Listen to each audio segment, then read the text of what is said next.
Who the hell can wait till morning? Talk now at latenightsportsradio.com. 1, 1, 2. Check me out right here, yo. Yo, the sun don't shine forever, but it's long. Welcome into another edition of the Box Seats here on latenightsportsradio.com with Alex P. Smith, Bob Sullivan, Alex P. Smith of axsmithsports.com, kellyinvegas.com, sportsmemo.com. Alex, how you doing tonight? I'm doing pretty good. We finally into football. We had week 1 last week and the preseason, and it worked out great for me. I went 3-0. Got lucky on a couple of those games, most notably the Rams. That was a hell of an effort by Dallas in the first half of that game as the Rams came back and, like I said, gave their hometown fans a show. LA's got a football team now, and so it might be a team that'll be worth watching coming down the line. Yeah, everybody. I didn't watch it. I didn't watch any preseason this week. I don't really watch much preseason to begin with, but. The thing that was interesting to me just following it from Twitter was the fact that people were talking about how bad the Rams were and how it was time for Jeff Fisher to get a new contract extension, joking around. Well, Jeff Fisher ends up getting a contract extension, even not made the playoff. Still a mystery to me how he is considered good when he's not that good of a quarterback. But as far as that game goes, just judging based off of it, I would not have expected the Rams to come back and win. They did end up coming back to win.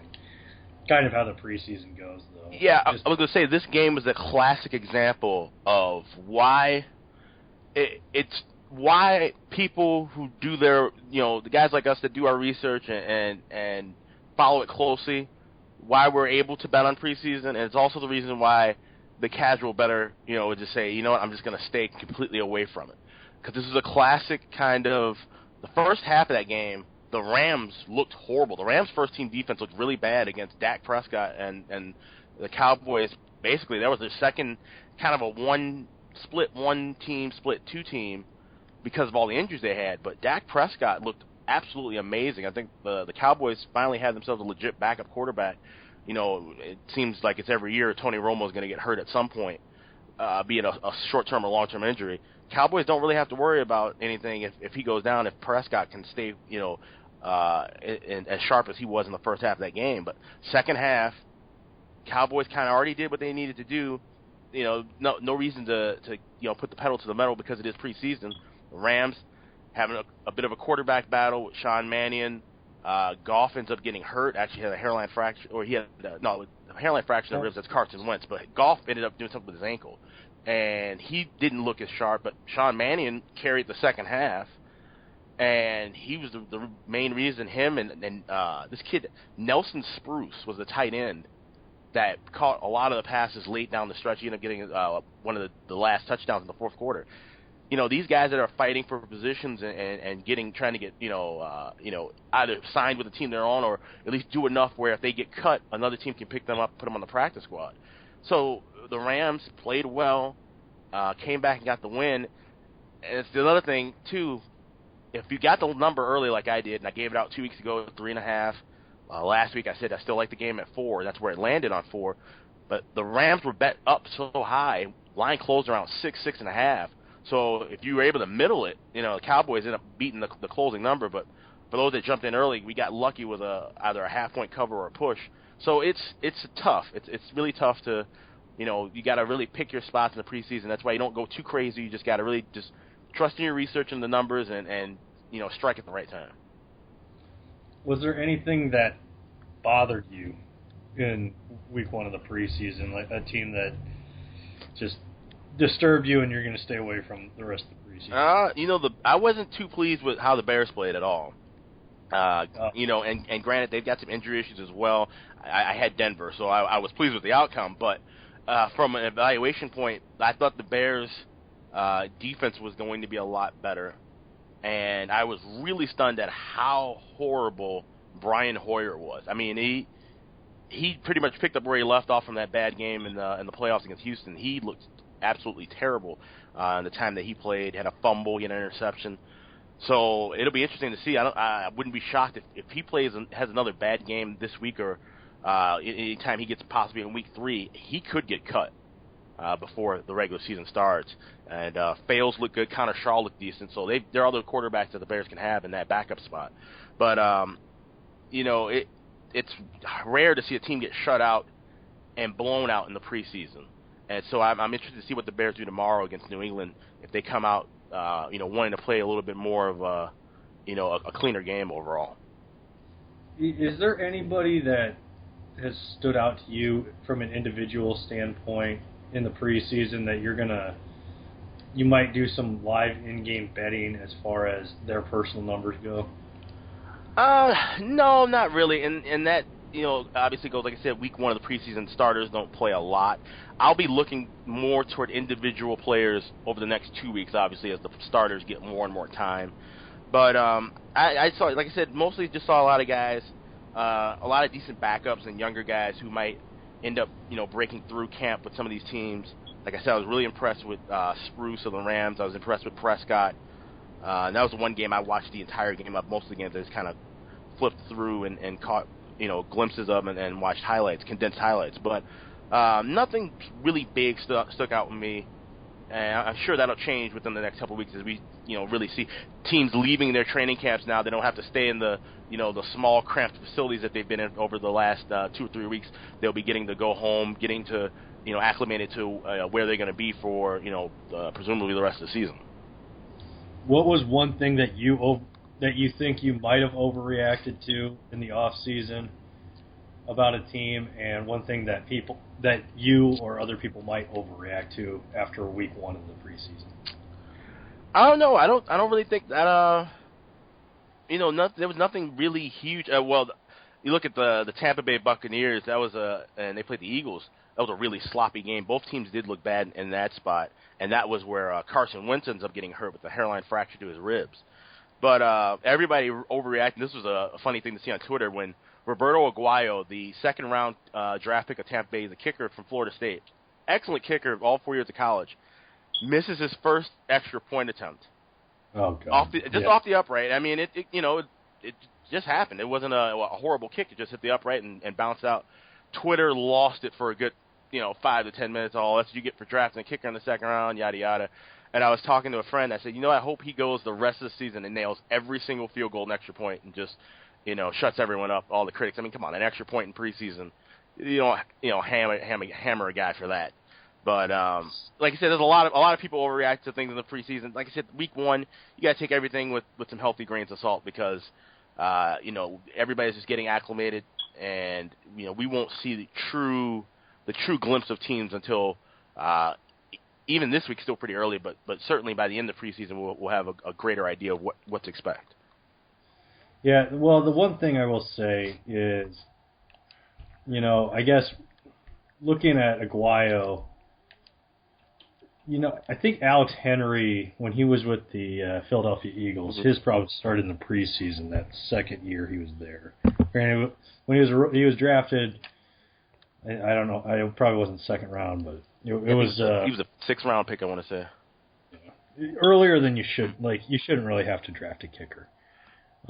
You'd hope you wouldn't have to. But as far as, like Henry's problems started in the preseason, I mean, these kickers are, in all of sports, they might be the biggest head cases of any position in any sport. They're the most weak-minded athletes that you have. And I know per position, like you can say, maybe a closer or something. Right. Closer and kicker, those problems linger. When somebody misses one, it gets in your head and it stays there.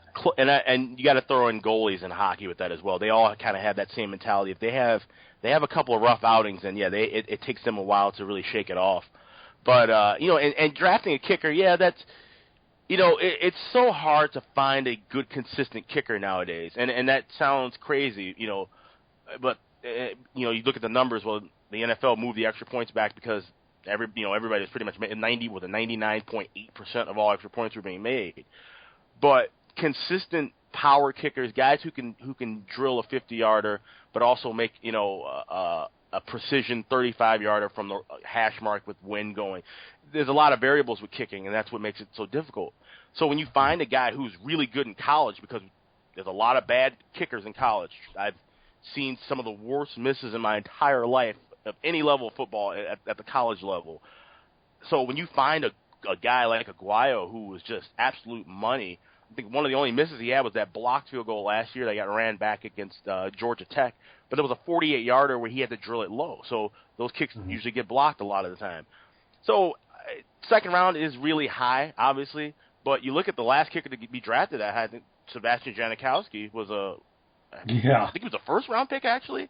Yeah, and, he was like 17th pick or right. something. And he's still in the league, and he's still, one of the top long-distance guys in the league. So, also another Florida State kicker as well. So, drafting is about addressing your team issues. And people get all hyped up in a top 10 pick. We talked about this before during the draft. People get so hyped up about first-round pick and top 10 guys and where they're picked in the draft.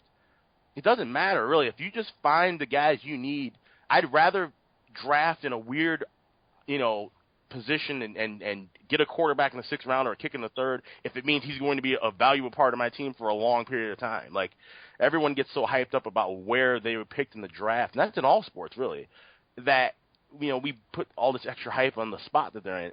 If they fill the role in the position and play well, it doesn't matter where they were picked in the draft. So I'm wishing the best for Aguayo. I hope he has a Hall of Fame career so everybody can be like, yeah, remember when this guy missed his first extra point in the preseason game? And everybody's like, yeah, it doesn't matter now. It's just, Or they could be like, well, extra points don't exist anymore. Well, yeah, that might happen by the time he retires. They're trying to get rid of kickoffs and extra points. I think they're trying to eliminate kick. We might not have kickers in 50 years. If they get rid of kickoffs, you get rid of extra points. Yeah. So... Yeah, it's weird to me how the NFL's trying to. I don't know if what they're changing it for. If it's a safety thing. Yeah, the kickoffs are the safety issue, and I think the colleges are really kind of pushing that more. I think the Ivy League was thinking about testing that out. They might be the first league to try playing games without kickoffs because they're saying that a lot of you have a lot of crack blocks, a lot of high hits, a lot of blindside hits where guys get hurt, have concussions, and so forth. So it's an exciting play. I love watching good kickoffs, especially good returns. But I see where the safety issue really comes alive in that play. Yeah. All right. So on to week 2 of the NFL preseason. Is there anything that has caught your mind for this week as far as lines go or point totals? No, it's interesting. I was looking at, some of these totals, and of course these totals are higher than the games last week. We saw a lot of 35s, 36s, 37s. Now these games are kind of lined within 37 to the 40, 41 range, and that obviously just, adjustment because the starters are going to play longer for most of the teams. I haven't fired away on any totals yet, and I don't know if I'm going to this year so far. It's, a lot of numbers. I feel like these totals have been really, really tight and sharp. I think the totals actually, the over-unders were dead split last week, and one game pushed right on the number. But it's interesting. Usually I kind of like to spot certain totals, but I don't think I'm going to play a total at all this week. And might look at something next week, obviously being week 3 of the dress rehearsal.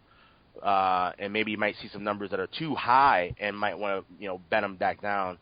But there's a couple of sides I liked. I played a couple sides earlier this evening, earlier this afternoon rather, and we'll talk about them more. But the second week of a preseason is really interesting because you don't know.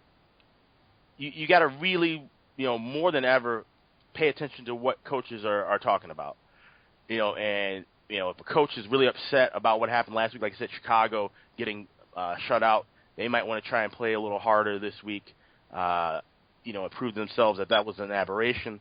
You have teams like the Rams and Dallas that played pretty well and don't really want to, rock the boat too much. So you got to really pick your spots, and this is the week where you want to wait for games. You might want to wait, all the way up to 2-3 hours before kickoff this week for certain things and make sure you have the right information. And Don't be afraid of some of the big line moves. You might want to fade some of them or just kind of follow the information. But this is not going to be my heaviest preseason week. I think I'll have more going on the next 2 weeks than I will this week. Yeah, I mean, a couple of things as far as that kind of made me scratch my head. Philadelphia, Pittsburgh, point total at 41, 39.5 in some spots. I mean, some of these point totals seem a little high. We're seeing, a lot of preseason games, in my opinion, come to are like 20 to 19 or something like that, or there's weird point differentials. There's a lot more weird scoring because teams sometimes go for two, or Chip Kelly's trying to prove something. So, point totals are something that I would stay away from, but, some of these just seem a little high. Like, Steve Spurrier's not if Steve Spurrier or Chip Kelly's not coaching it, I'm not really going to be looking at a big point total. Right. And then the spreads in some of these, again, they're pretty, subdued as far as how many, not any big spreads or anything like that. What is there, why is that there's not huge spreads in the preseason? Well, here's the thing. We get so obsessed and caught up with 3s and 7s during the regular season because those are key numbers. Those are the holy grail of numbers as far as betting football on the point spread. Well, you don't see a lot of 3s and 7s fall in preseason because, well, the simple fact, no one wants to go play overtime. They want to get their 60 minutes in and get out. We saw last week where Seattle made that incredible comeback, and then they went for the 2-point conversion as time expired. I got lucky winning with the Baltimore Ravens last week, and that was a spot that because of teams going for two or I could have easily lost that game, but Baltimore were going for two early, and Carolina went for two and missed the spot. And so you see a lot of games fall. The key numbers in preseason are really 1, 1.5, 2, 2.5 in either direction. So when you have those line moves between +3 and -3, that's the key number range that you got to really look for. And so that's why it kind of leads into what I was saying last week about not laying a lot of high spreads in the preseason. I think the highest spread right now is Dallas. Dallas opened as a 4-point favorite. They've come down a little bit now, 3.5, and there's some 3s with juice. But 3 is not a key number in preseason because for the simple fact that teams aren't going to try and play past 60 minutes. So you have the 2-point conversions that push a team over by 1, push a team over by 2. So, even the worst team in the league and the best team in the league in a preseason game, it still wouldn't be anywhere near a 7-point spread. As far as let's get into some fantasy football. Mm-hmm. I'm not a huge fantasy football guy. I get how it works. Yeah. But I don't dislike it for the reasons that a lot of people dislike it, where it's like, oh, well, you're rooting for another team. I mean, I don't like that aspect of it, and I don't like the how do I put it? It's with where Drew Brees is considered the best quarterback in the league, or Phillip Rivers. Yeah, and I just like everybody thinks Drew Brees is this god of a quarterback, and it's purely a fantasy football thing. Mm-hmm. Because he throws for 5,000 yards. The guy, he has one Super Bowl, but I would bet he's missed the playoffs more than he's made it. Yeah. And how many people can say, well, how many good teams has he actually had? Well, how many good teams did Peyton Manning? He had a good supporting cast around him offensively in Indy, but he made the playoffs every single year. It wasn't like he had that great of a supporting cast on defense. So, what have you noticed going into this year? Is there something like tip or anything that you would advise as far as fantasy football goes, or something that you've noticed in the preseason that's going to help you fantasy football-wise? Yeah, well, here's the thing. Here's my I guess my brief story on fantasy football. I haven't played in a fantasy football league in a very long time. The last time I played in a fantasy football league, one of the top picks was John Elway. So I was a kid when it wasn't the cool thing to do like it is now, and it was much different back then. But I have a lot of friends that play it, and there are a lot of good bits of information that you can find from the betting angles that can help with fantasy football and vice versa.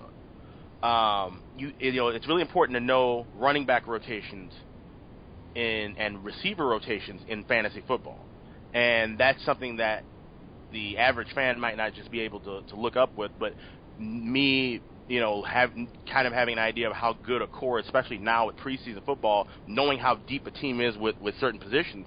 So it gives me an idea of who would be the key piece for a team in the regular season, and who would be a guy that would get a lot of points in fantasy football.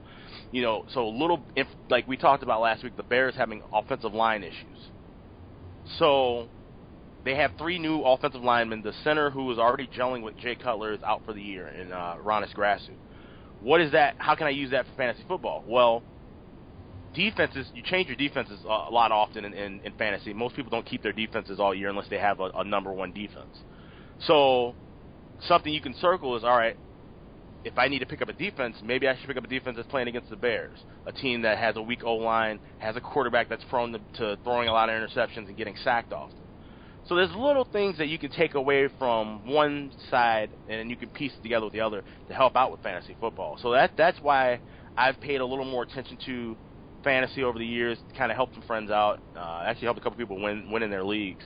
But it gives me a different view of looking at a team, because the scoring obviously is not about wins and losses. It's about how an individual player does. But it gives me a reason to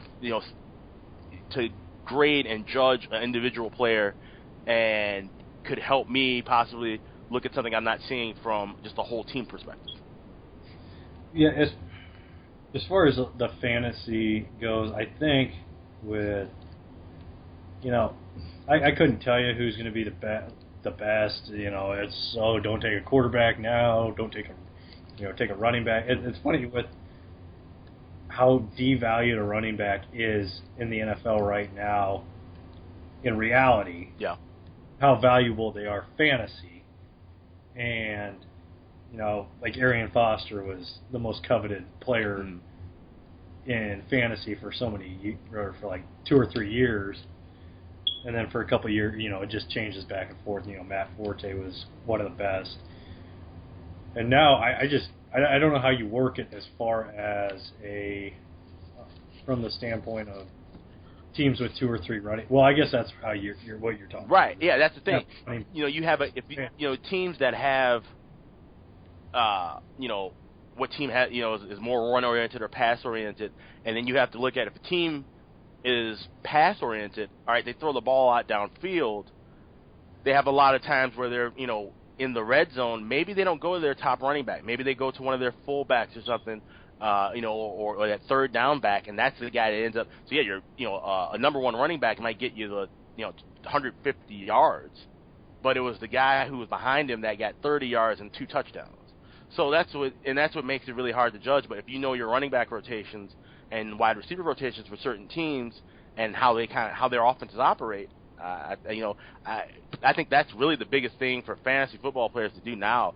Watch preseason and watch. This is the time you can figure out how teams operate their offense, and then from there you can go and say, all right, this quarterback matched up against this defense, and this running back and so forth. So, I think that's the most valuable piece of information I have for fantasy football players. Watch the preseason about as closely as any sports bettor would, because you get to learn more about the teams now than you will. You won't be able to read these plays as easy. None of us will be able to read the plays as easy in the regular season as we will right now during August. I'm going to get. I think this year. Well, I've always talked to you about live in-game betting, right? And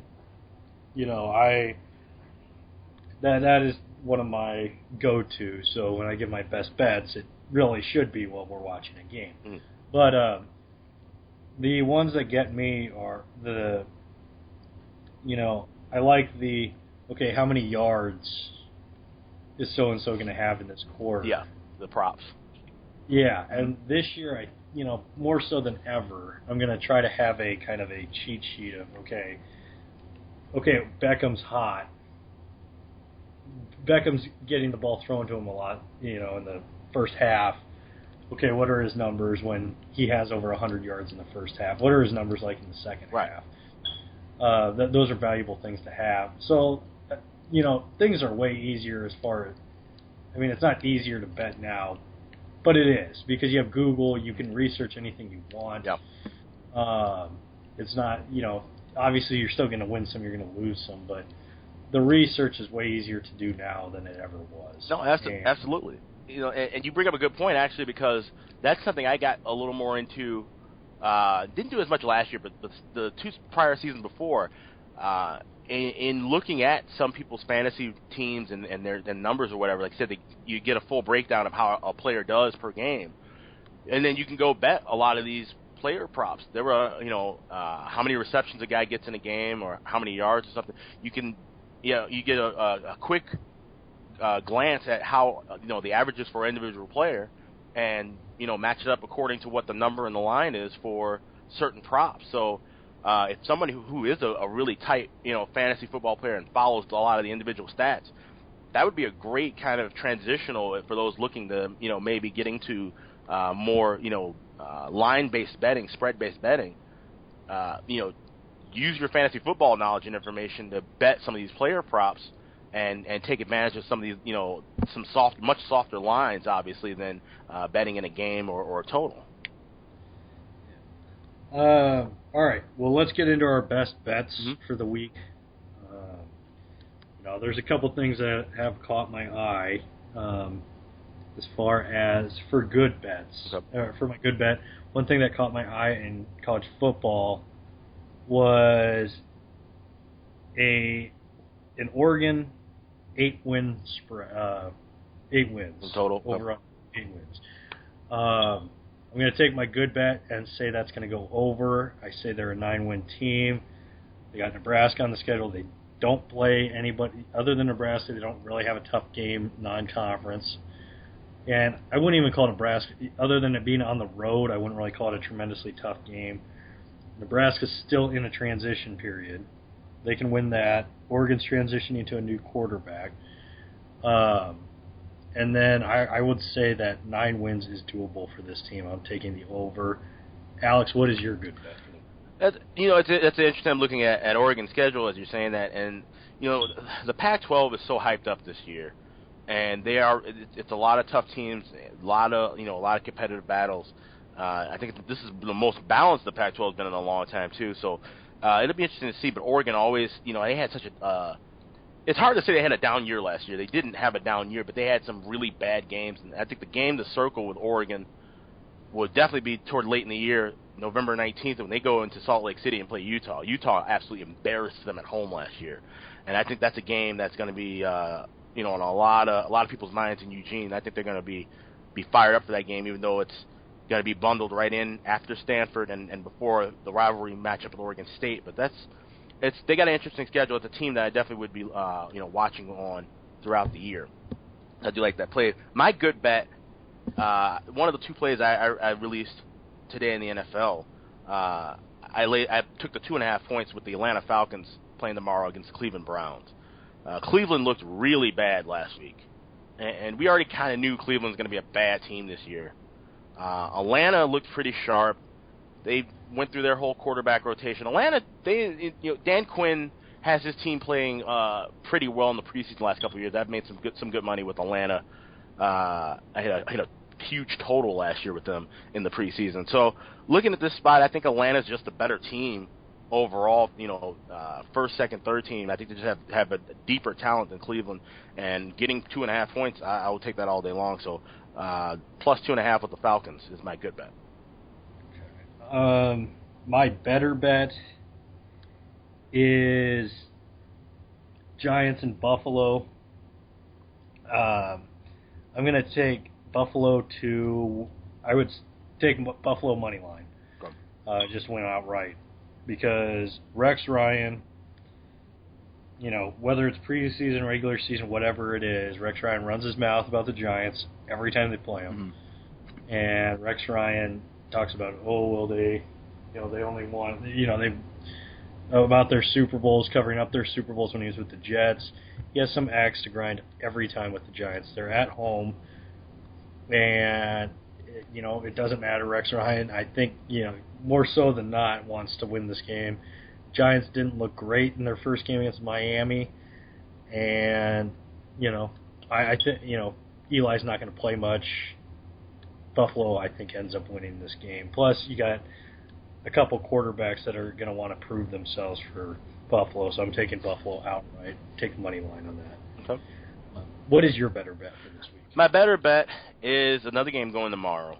The Oakland Raiders going to Lambeau Field playing the Green Bay Packers. This is an interesting spot because next week Oakland plays Tennessee. Mm-hmm. Normally week 3, that's a dress rehearsal spot. Probably won't be your typical dress rehearsal game because those two teams also play each other week 3 of the regular season. So they're not going to be too keen on showing off any of their playbook to each other, obviously, next week. Oakland playing Green Bay. The Packers, they've made it pretty clear that they're just, kind of riding out the preseason. We're not taking any chances. We don't want any repeat of last year with the Jordy Nelson issue. And Oakland getting 3 points, like I said, it's not a key number, but 3 is a bigger number now. It's as far as taking points than it is during the regular season. So I'll take the 3 points of the Raiders. I think they'll play a little bit harder, have their starters go a little longer in this game because they're not going to show off much of anything potentially for next week. My best bet, again, preseason, not really my cup of tea, but so this probably shouldn't have been my best bet if I'm just kind of like, but I'm going to say with San Diego, Arizona, I'm going to be kind of money line this week. I'm going to just say Arizona wins this one. San Diego, they got the whole Bosa situation, kind of a disorganized franchise. And Arizona, they're not going to... The whole Arians thing, kind of being rushed to the hospital, say they end up winning this game outright over San Diego. Okay. What is your best bet for this? My best bet, we'll go to the college football boards. I fired away at 2 games today in college football, and I'm going to add at least... Now the totals are out. That's another thing, too. Totals are out at all, I think, most of the shops offshore. And I'm pretty sure we'll start seeing totals pop up with some of the Vegas books here within the weekend. So I'll be looking at totals. I'll have those probably next week for the show. But a side that I played, it's Thursday, September 1st, rotation number 134 at Florida International. Program that hasn't been good for a long time. Ron Turner's their coach. His best days were back in the day in Illinois. Yeah. With Kittner. Yeah, right. Kurt Kittner, and he had some couple of good running backs there too for a while. But they're playing the Indiana Hoosiers, and this was 2 teams played last year. Indiana won pretty big. Both these teams have some really bad defenses, and they're returning guys back. But that's the thing. Everyone gets so hyped up about. This team's got 8 players returning. Yeah, but if they weren't good, then they're what their experience is not going to make them that much better that next season. But I like Florida International. They've got 9 guys coming back on offense, including a quarterback. So I think their offense is going to be a little bit more, a little sharper, a little crisper, where Indiana's bringing in a new quarterback. They got to replace a really good quarterback that they had and replace a running back. So I think those key pieces on offense missing for Indiana, where Florida International's got a little bit more depth offensively, and they're getting 8.5. Some spots still have 9 points. So I'll take the points with Florida International opening night in college football. All righty. Well, Alex, before we get out of here, do you want to tell everybody where we can find you on Twitter, the internets, all that good stuff? Yeah, follow me on Twitter at AXSmithSports. I'll be tweeting more and more as the season goes along. Still been kind of slow getting back into Twitter. I had some phone issues with my Twitter app recently, so I haven't been posting a lot. But follow me on there. Follow me at axsmithsports.com for all my full season packages. You get the best value there. If you're looking for football and hockey and basketball the entire year, much cheaper than most of the rates that are around. So definitely check that out. And for individual plays, I have my games up tomorrow and throughout the week for preseason. Go to sportsmemo.com. And they've got a lot of great stuff up over there, a lot of podcast stuff as well. Guys over there have been breaking down every NFL team, a lot of the major college teams. So we'll be getting back into the swing of things with the podcast side. All that stuff's up there at sportsmemo.com. Bob, what do you got going on this week? This week I'll be on Johnny Bobo on tomorrow night. And then on Sunday, I'm going to be returning with my show. Have not decided on a guest yet. I was trying to get somebody from ESPN. Okay. They declined because ESPN has some rule. I don't understand how they can use us, but we can't use their talent. Yeah, it's the don't call me, I'll call you kind of thing with those guys, I guess. Yeah. I don't like that that mentality. But so I was trying to get somebody from there, but instead I'm going to get somebody who's going to start working there. Oh, so that's there you go. Loophole, I like it. Exactly. Yeah. So that's going to be my show, and then so catch that on Sunday night here on LateNightSportsRadio.com. And Alex, before we get out of here, anything else? Any other advice before we get out? No, just kind of want to, like I said, wrap up again what I was talking about with the fantasy football. For those that play fantasy football, like I said, this is a good time to get in some solid, valuable research on some teams, and that could help you more than people think with with their season. So definitely do some digging, do some homework, and don't be afraid that people can email me. Email me at axsmithsports@gmail.com is my email. Anybody who's looking for fantasy football advice can drop me a line there, or you can ask me a question on Twitter. I know a lot of other handicappers and bettors aren't as keen to give advice as far as fantasy, because a lot of them don't play it. Like I said, the time is just, there's not enough hours in a day. But if you can reach out to some guys who do play it that can give you advice. But like I said, I've been helping people out for a while with fantasy stuff, and I don't play it, but I follow it close enough to where I can help people out throughout the year and pinpoint some things that they might not see or find reading just in their regular papers or a box score. Well, on that note, we'll go ahead and let you guys get out of here.